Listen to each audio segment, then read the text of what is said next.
overheating trouble here. We're coming back down in temp right now, but the trans is still at 258 degrees.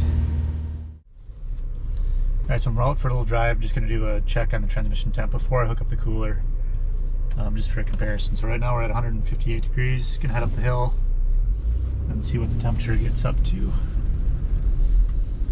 It is only 38 degrees outside right now, so it might not get that hot.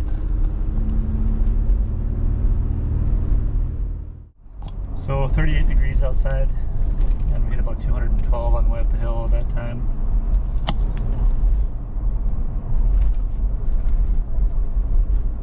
Outside temp is 37. So we'll go let the car cool off, hook up those lines, and then we'll run this test again. Alright guys, so I didn't film a bunch of this. The grill just comes off with some plastic clips. There's 7 of them that hold the grill on. You just release those, whole grill comes off. I've got the transmission cooler mounted. I mounted it to the condenser mounts and also the center support for the hood release. So this thing's really sturdy, it's not going to go anywhere. They do offer the plastic clips too to mount it just through the condenser fins, but they say not to use those if you're going to be off-roading a lot. Apparently they can actually wear through the condenser over time just from shaking, vibrating back and forth. And this thing's going to spend a lot of time off-road. So. I do have some hose protector for these hoses. It's just this heavy mesh. I got this stuff off Amazon. I'll put a link in the description for this too. This is it's just one more layer of protection if you gonna have a lot of vibration. I'll secure these hoses too after I get this stuff in place.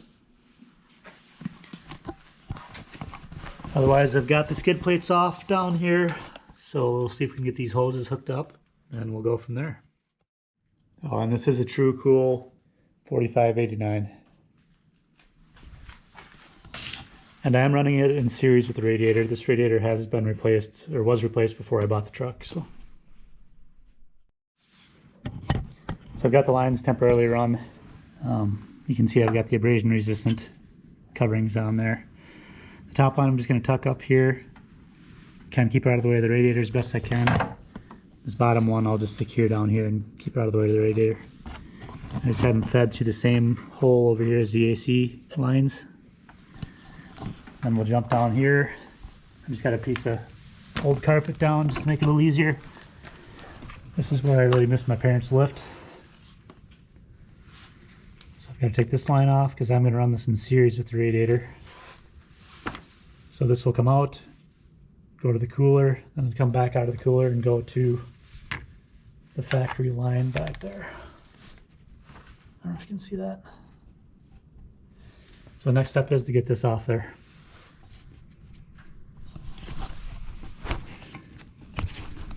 And try not to get covered in oil at the same time. So it's probably a good thing I'm swapping these lines out because that's the hose clamp I need to get off. Pretty rusty.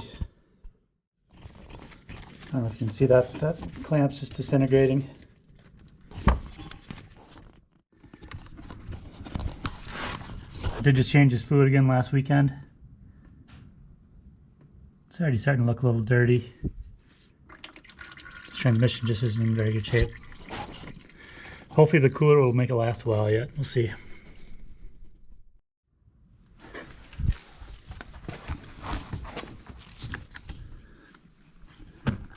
Alright guys, so here's the final install. This top hose is routed around there, just kind of held in place by some zip ties. Secured on the bottom with some zip ties for now.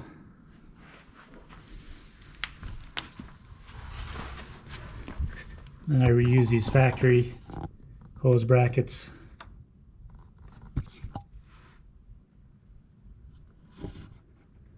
So we should be set. I'll fill it back up with transmission fluid and give it a shot, see if it makes any difference.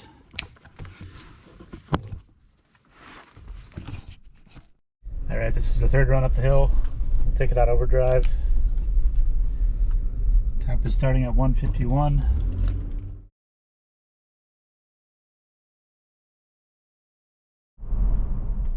About 183, pretty good result.